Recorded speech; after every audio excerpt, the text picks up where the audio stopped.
اللہ کی راہ میں جہاد کرتے رہو، لڑتے رہو ان کے ساتھ کہ جو تمہارے ساتھ لڑتے ہیں، وَلَا تَعْتَدُوا، اور زیادتی نہ کرو.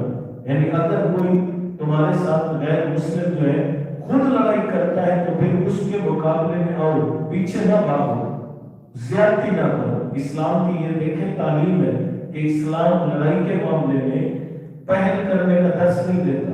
اسلام یہ کہتا ہے کہ اگر وہ لڑتے ہیں تو پھر تم جو ہے بزدل نہ بنو، بہادر بن کے پھر جو ہے میدان میں اترو اور وہاں پہ مقابلہ کرو. وَلَا تَعْتَدُوا، زیادتی نہ کرو. یہ اسلام کی تعلیم ہے کہ اگر اللہ نہ کرے حالت جنگ میں مسلمان قوم چلی جائے، اسلام کہتا ہے کہ تم نے غیر مسلموں کی فصلوں کو تباہ نہیں کرنا، ان کے درختوں کو نہیں کاٹنا، ان کی عورتوں کو نہیں مارنا، ان کے بچوں کو نہیں مارنا. یہ اسلام کی تعلیم ہے. فرمایا ان اللہ لا یحب المعتدین، اللہ زیادتی کرنے والوں کو پسند نہیں کرتا. یہ اسلام کا ایک سنہری اصول ہے کہ زیادتی ہوتی ہے، ظلم ہوتا ہے. اور جب بھی اللہ نہ کرے کوئی کسی جگہ پہ زیادتی کا مرتکب ہوتا ہے تو اللہ تعالیٰ کی جو بے آواز لاٹھی ہے وہ اس زیادتی کا بدلہ دنیا میں بھی لیتی ہے اور اس کے مرنے کے بعد بھی لیتی ہے. تو اس لیے اللہ تعالیٰ نے قرآن مجید میں بار بار ہمیں معاف کرنے کا، درگزر کرنے کا، اگنور کرنے کا درس دیا، برداشت کا درس دیا کہ اگر کوئی تمہارے ساتھ ایسا ویسا معاملہ کرتا ہے تو تم انتقامی طریقہ نہ اپناؤ کہ انتقامی طریقے میں جو ہے اگر زیادتی ہو جائے گی تو اس زیادتی کا جو گناہ ہے وہ تمہارے سر پہ رہے گا.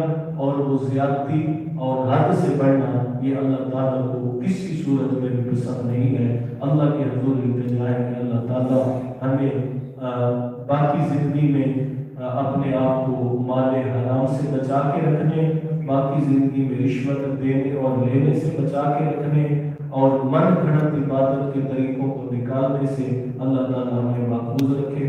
وآخر دعوانا ان الحمدللہ رب العالمین. صاحب سوال ہے کہ جو گھر کا سر اگر بچے بالغ ہیں اور بیوی بھی سمجھدار ہے تو اگر وہ یہ مال استعمال کرتے ہیں تو ان کے اوپر بھی گناہ ہے؟ ہاں بالکل.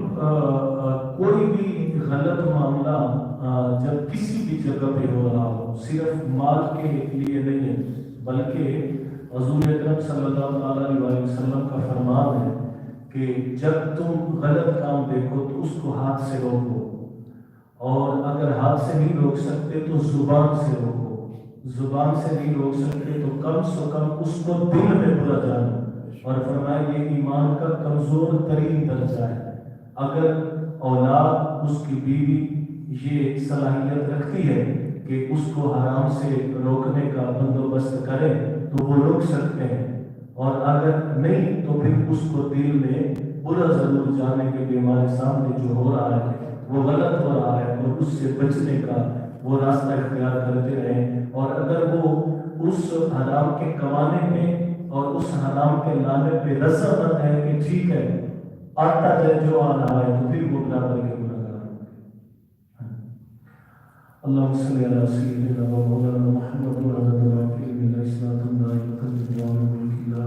اللہم ربنا آتنا فی الدنیا حسنۃ وفی الآخرۃ حسنۃ وقنا عذاب النار. یا حی یا قیوم برحمتک نستغیث لا تکلنا الی انفسنا طرفۃ عین واصلح لنا شؤوننا كلها لنا. یا اللہ تیرے گھر میں بیٹھ کر جملہ حاضرین کی موجودگی میں تیری نازل کتاب قرآن مجید کی تعلیم دی گئی سے قبول و منظور فرما. یا باری تعالیٰ تعلیم قرآن کے اس پروگرام میں محترم المقام جناب حاجی صادق صاحب کی طرف سے یہ تعاون کا اہتمام ہوا، یا اللہ اسے بھی قبول و منظور فرما. یا اللہ حاجی صاحب اور دیگر حاضرین کے رزق مال اولاد کا بارے میں فیصلہ برکت نازل فرما. یا اللہ حاجی صاحب کو صحت اور تندرستی عطا فرما. آپ کے خزانوں میں کوئی کمی نہیں. یا باری تعالیٰ اپنے غیب کے خزانوں سے حاجی صاحب اور دیگر جتنے ہمارے مسلمان گھروں میں اسپتالوں میں شفا کاملہ عطا فرما. صحت اور تندرستی والی نصیب فرما. اپنے غیب کے خزانوں سے ہر مسلمان کی مدد اور نصرت فرما. ربی یسر ولا تعسر وتمم بالخیر وبک نستعین. لا الہ الا انت سبحانک انی کنت من الظالمین. وصلی اللہ تعالی علی خیر خلق محمد